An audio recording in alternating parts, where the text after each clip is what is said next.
আমি এখন মাননীয় সদস্য জনাব প্রাণগোপাল দত্ত কুমিল্লা ৭কে তার বক্তব্য রাখার আহ্বান জানাচ্ছি। আপনার সময় 10 মিনিট। মাননীয় স্পিকার, আপনাকে অসংখ্য ধন্যবাদ। আমি আমার বক্তব্যের শুরুতেই সবাইকে ঈদ মুবারক এবং হিন্দু ধর্মাবলম্বীদের রথযাত্রা উপলক্ষে আজকে জগন্নাথ দেবের স্নান যাত্রার শুভেচ্ছা জানাচ্ছি। মাননীয় স্পিকার, টেকসই উন্নয়নের পরিক্রমায় স্মার্ট বাংলাদেশের স্বপ্নযাত্রার যে বাজেট 7,97 কোটি টাকার বাজেট দেওয়া হলো, সেটা অবশ্যই অত্যন্ত প্রশংসনীয় এবং এজন্য মাননীয় প্রধানমন্ত্রী এবং মাননীয় অর্থমন্ত্রী আমাদের ধন্যবাদ পাওয়ার যোগ্য।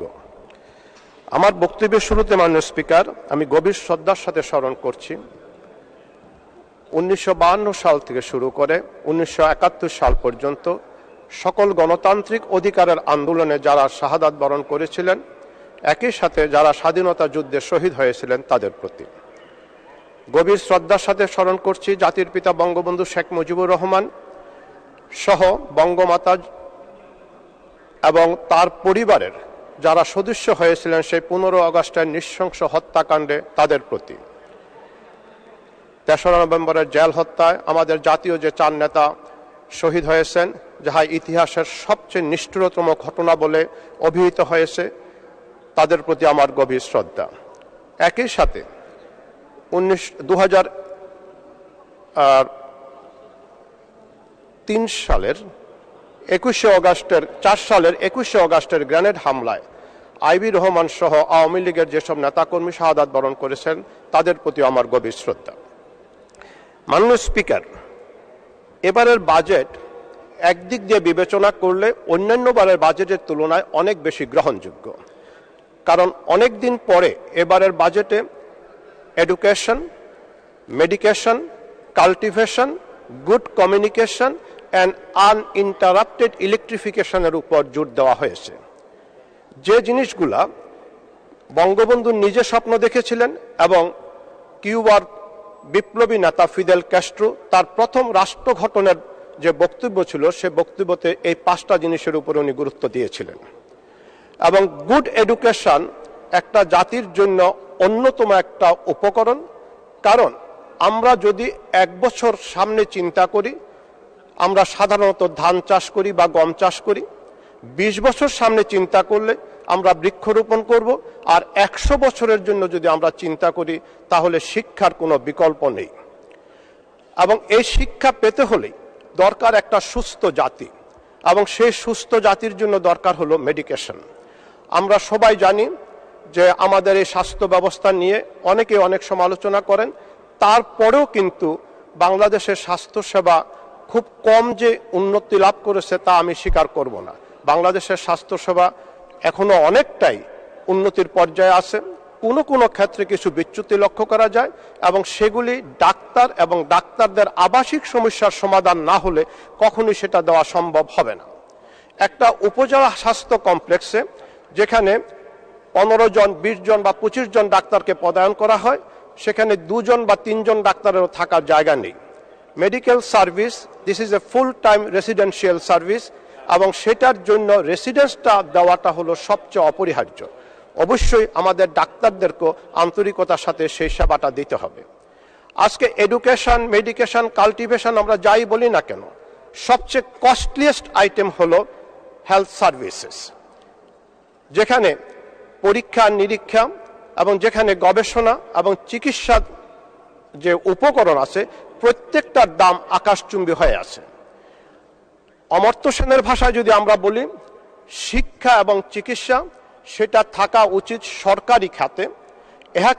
একে যদি বেসরকারি করা হয় তাহলে শিক্ষা এবং চিকিৎসার কোনো গুণগত মান থাকে না, তখন সেটা হয়ে যায় একটা পণ্য। আনফরচুনেটলি পৃথিবী জুড়ে সব দেশেই এখন শিক্ষা এবং চিকিৎসা পণ্য হয়ে গেছে। আপনার টাকা আছে আপনি চিকিৎসা পাবেন, আপনার টাকা নেই তো আপনি চিকিৎসা পাবেন না। সেই ক্ষেত্রে বাংলাদেশের মেজরিটি লোক যারা মধ্য শ্রেণীর নিচে আছেন তাদের বেলায় কিন্তু দেখার মতো কেউ নেই। আমরা এই বাজেটে ব্ল্যাক মানি এবং হোয়াইট মানি নিয়ে কথা তুলেছি। অর্থাৎ অপ্রদর্শিত আয়।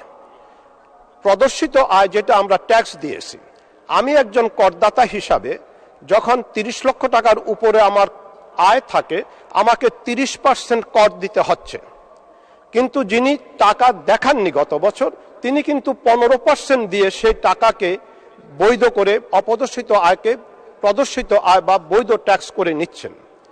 এতে করে সঠিক করদাতা যারা তারা কিন্তু কর দিতে অনিচ্ছা পোষণ করবে।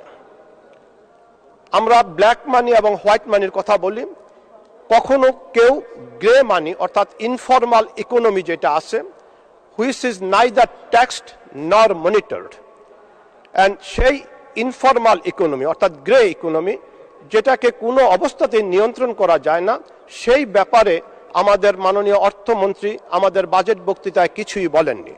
এবং এই গ্রে মানিটা সেটাও কিন্তু আনট্যাক্সড মানির চেয়েও আরো অনেক বেশি খারাপ, অর্থাৎ অপ্রদর্শিত আয়ের চেয়ে অনেক খারাপ। সেটাকে যদি সংকুচন করা না যায় তাহলে মানি লন্ডারিং কোনো অবস্থাতেই স্থিমিত হবে না বা বন্ধ হবে না। আমি মাননীয় স্বাস্থ্যমন্ত্রী এবং স্বাস্থ্য প্রতিমন্ত্রী মহোদয় এখানে উপস্থিত আছেন, ওনাদেরকে আমি ধন্যবাদ জানাচ্ছি। মাননীয় স্বাস্থ্যমন্ত্রী আচমকা অনেক হাসপাতালও ভিজিট করছেন, কিন্তু এই জায়গাতে আমার মনে হয় এই মুহূর্তে আমাদের যথেষ্ট স্পেশালিস্ট ডাক্তার তৈরি হয়েছে, যেটা আমি বঙ্গবন্ধু শেখ মুজিব মেডিকেল বিশ্ববিদ্যালয়ে আপনি যখন আমাকে সিন্ডিকেটের একজন অন্যতম সদস্য হিসাবে সাহায্য করতেন, আমি চেয়েছিলাম সেটাকে নন প্র্যাকটিসিং করতে। আইনি জটিলতার কারণে নন প্র্যাকটিসিং করা যায়নি, বাট ইনস্টিটিউশনাল প্র্যাকটিসিং করে আমি এসেছিলাম। এখন সুযোগ এসেছে আমরা প্রত্যেকটা বিভাগীয় শহরে এবং বঙ্গবন্ধু শেখ মুজিব মেডিকেল বিশ্ববিদ্যালয়কে কিভাবে নন প্র্যাকটিসিং এর আয়ত্তায় আনা যায়। নন প্র্যাকটিসিং ডাক্তারদের যে সুবিধাটা হলো, তাদেরকে যদি আমরা সুযোগ সুবিধা দেই, যেমন All India Institute of Medical Science is non practising, সেখানে একজন ডাক্তারকে বেতনের অতিরিক্ত গবেষণা বরাদ্দ দেওয়া হয়, তাকে একটা সম্মানজনক আনসারীনগর, দিল্লির আনসারীনগরে একটা সম্মানজনক বাসস্থান দেওয়া হয়, যে বাসার ভাড়া কমপক্ষে মাসিক 2.5 লক্ষ টাকা, এবং তার ভিতরেই তাদের ছেলে মেয়েদের লেখাপড়ার সব সুযোগ সুবিধা দেওয়া হয়। আমার মনে হয় যদি ডাক্তারদের নন প্র্যাকটিসিং অ্যালাউন্স সহ এই সুযোগ সুবিধাগুলি দেওয়া হয়, অনেক ডাক্তার নন প্র্যাকটিসিং এ রাজি হবেন এবং there will be some initial loss, অনেকে চাকরি ছেড়ে দেবেন, কিন্তু final gain will be enormous. যখন এই নন প্র্যাকটিসিং হবে, আমি একজন চিকিৎসক হিসাবে সবসময় প্রযুক্তির পক্ষে। আমি চট্টগ্রাম মেডিকেল কলেজ থেকে 76 সালে MBBS পাশ করে 80 সালে পোস্ট গ্রাজুয়েশন করার পরে দেখলাম যে আমাদের দেশে যে পরিমাণ প্রযুক্তি আছে সেটা পশ্চিম পাকিস্তানের তুলনায় অনেক কম। তারপরে আমি আবার মস্কো চলে যাই 4 বছরের জন্য MS PhD করতে। সেখান থেকে ফিরে এসে দেখলাম বাংলাদেশে বধিরতার কোনো চিকিৎসা হয় না। আবার চলে গেলাম ম্যানচেস্টার ইউনিভার্সিটিতে 2 বছরের জন্য বধিরতার চিকিৎসা এবং হিয়ারিং এডের উপরে পড়ার জন্য।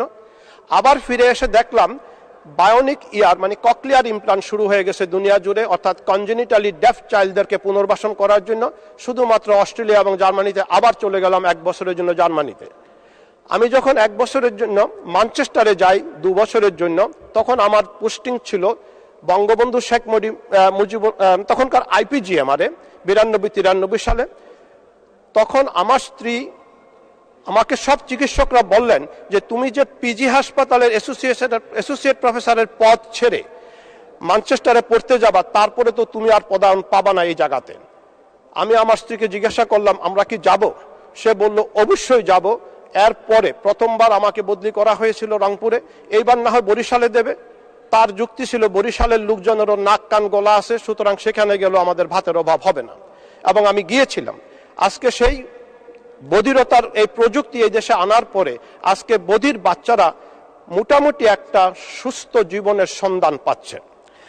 আমি মাননীয় স্বাস্থ্যমন্ত্রীর কাছে অনুরোধ করব যে নন প্র্যাকটিসিং এর কথাটা প্রজেক্ট ওয়াইজ ইনিশিয়ালি বিভাগীয় শহরগুলা এবং বিশ্ববিদ্যালয়গুলোতে নন প্র্যাকটিসিং করা হোক। তাহলে সোভিয়েত ইউনিয়ন এবং জার্মানিতে আমি দেখেছি ডাক্তাররা সকাল 8টায় আসেন, রাত 8টা পর্যন্ত এখানেই থাকেন। এক একটা রুগীর কাছে ঘুরে ফিরে 3বার 4বার করে যান।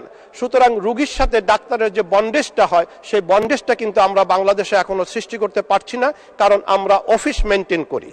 ডাক্তারি পেশা এমন একটা পেশা যেখানে অফিস মেনটেন করা সম্ভব না। সোশ্যাল সেফটি নেট 2 মিনিট সময় দেন। আমি সোশ্যাল সেফটি নেটওয়ার্ক বাংলাদেশে যেই পরিমাণ যে সংখ্যক লোককে সামাজিক সুরক্ষা বেষ্টনীতে আনা হয়েছে, পৃথিবীর অন্যান্য দেশে এটা অত্যন্ত বিরল। এমনকি ব্রিটেন এখন তার সোশ্যাল সেফটি নেটওয়ার্কে সংকুচিত করে নিয়ে আসছে। আগে চাইল্ড বেনিফিট দেওয়া হতো, সেই চাইল্ড বেনিফিট এখন কিন্তু উঠিয়ে দেওয়া হয়েছে। আমি বিজ্ঞান প্রযুক্তি মন্ত্রণালয়ের মাননীয় মন্ত্রী মহোদয় এখানে আছেন, উনার দৃষ্টি আকর্ষণ করে বলবো এবং উনাকে আমি কৃতজ্ঞতা জানাবো। বারবারই ওই গ্রান্ট কমিটির আমাকে চেয়ারম্যান করা হয়। বঙ্গবন্ধু ট্রাস্ট থেকে যে ফেলোশিপ দেওয়া হচ্ছে, এই পর্যন্ত 760 জন লোককে বিদেশে পিএইচডি করার জন্য পাঠানো হয়েছে। তাদেরকে ফিরিয়ে আনা নিশ্চিত করতে হবে এবং তাদেরকে স্ব ক্ষেত্রে গবেষণামূলক কাজে যদি নিয়োজিত করা যায়, তাহলে আমাদের গবেষণা সায়েন্সটা আরো বেশি উন্নত লাভ করবে।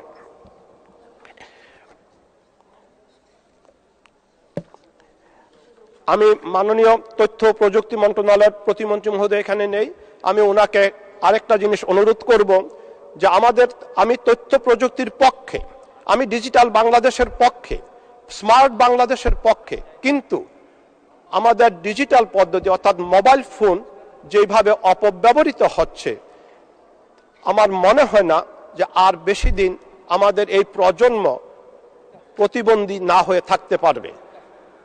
বিল গেটস সাহেব নিজে বলেছেন 31শে অক্টোবর 2018 সালে উনি ওনার সন্তানকে 16 বছরের আগে মোবাইল টাচ করতে দেননি।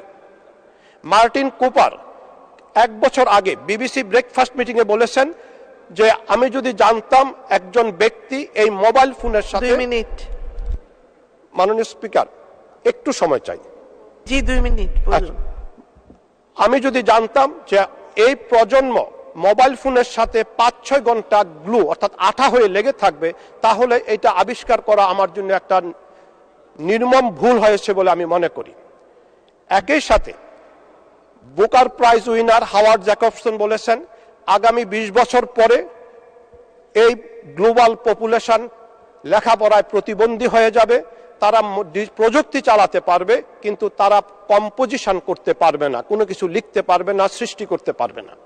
সুতরাং কোনোভাবে মোবাইল কোনো একটা অ্যাপ সৃষ্টি করে রাত 10টা থেকে ভোর 6টা পর্যন্ত প্রত্যন্ত গ্রামীণ অঞ্চলে মোবাইল টাওয়ারগুলোকে নিষ্ক্রিয় করা যায় কিনা, অথবা সেই মোবাইল টাওয়ার যাতে ব্যবহৃত না হয়, মানে ফ্রিল্যান্সিং এবং অন্যান্য বিদেশি মুদ্রা অর্জনের বিকল্প পথ ছাড়া অন্য কোথাও যেন ব্যবহৃত না হয়, সেই ক্ষেত্রে আমাদের নজর দেওয়া উচিত। না হয় আমার রোগীর সংখ্যা যেভাবে বেড়ে যাচ্ছে, 10 বছর থেকে শুরু করে সবার একটাই কথা, কানে শুশু করে ভুবু করে, কানে শুনি না, লেখাপড়ায় মন দিতে পারি না, তাহলে আমরা কোথায় চলে যাচ্ছি? এই জায়গাতে আমি তথ্য প্রযুক্তি মন্ত্রণালয়ের মন্ত্রীর সাথে আমি সেদিন আলোচনা করেছি, কোনো কিছু একটা আবিষ্কার করা উচিত যা দ্বারা 10টা থেকে ভোর 6টা পর্যন্ত এই প্রযুক্তি থেকে আমাদের তরুণ সমাজ একটু দূরে থাকবে। সার্বজনীন পেনশন স্কিম এর মতো এত বলিষ্ঠ কোনো পদক্ষেপ আমাদের অর্থনীতিতে অতীতে নেওয়া হয়েছে কিনা আমি জানি না। এই পেনশন স্কিমে কুমিল্লা উত্তর জেলার মধ্যে আমার জেলা এখন সর্বোচ্চ তালিকায় আছে। আমরা যখনই যাই প্রত্যেকটা ইউনিয়নে যে এটার সুফল বোঝানোর চেষ্টা করি এবং লোকজন স্বপ্নোদিত হয়ে সেটা করছেন। আমার মনে হয় আমরা প্রত্যেকে যদি নিজ নিজ এলাকায় এই সার্বজনীন পেনশন স্কিমের 4টা ক্যাটাগরিতে শ্রেণীভুক্তভাবে সবাইকে আনতে পারি, তাহলে সেটা হবে দেশের জন্য মঙ্গলকর। মাননীয় সদস্য, আপনার তো সময় শেষ হয়ে গেছে। জি, আপনি 1 মিনিটে শেষ করুন। বিখ্যাত গাইনোকোলজিস্ট অধ্যাপক সৈয়দা ফিরোজা বেগম আমার চান্দিনা থানা জন্ম নিয়েছেন। ওনার নিজে 1970 সালে একটি কলেজিয়েট স্কুল দিয়েছেন, Syeda Firoza Begum pilot school and college. সেই কলেজটাকে সরকারিকরণের জন্য মাননীয় শিক্ষামন্ত্রীর কাছে আমি সবিনয় অনুরোধ জানাচ্ছি, মাননীয় শিক্ষামন্ত্রীর কাছে আমি সবিনয় অনুরোধ জানাচ্ছি সেই স্কুলটাকে সরকারিকরণ করা যায় কিনা। কারণ সৈয়দা ফিরুজা বেগম ঢাকা শহরে যত আজকে যারা এখানে পার্লামেন্টে আছেন ঢাকা শহরে জন্ম নিয়েছেন তাদের সবাই মাই ফিরুজা বেগমের রোগী ছিল। আর একটা হলো আমার থানায় প্রচুর পরিমাণে সবজি উৎপন্ন হয় কুমিল্লা উত্তর জেলায়, যেখানে 30 থেকে 40 লক্ষ লোকের বসবাস। সেই জায়গাতে একটি সবজি কোল্ড স্টোরেজ করার আবেদন জানিয়ে মাননীয় কৃষিমন্ত্রীর দৃষ্টি আকর্ষণ করে আমি আমার বক্তব্য শেষ করছি। জয় বাংলা, জয় বঙ্গবন্ধু, জয়তু শেখ হাসিনা, বাংলাদেশ দীর্ঘজীবী। ধন্যবাদ মাননীয় সদস্য। আমি এখন মাননীয় সদস্য জনাব আকম বাহাউদ্দিন কুমিল্লা 6 কে তার বক্তব্য রাখার আহ্বান জানাচ্ছি। আপনার সময় 8 মিনিট।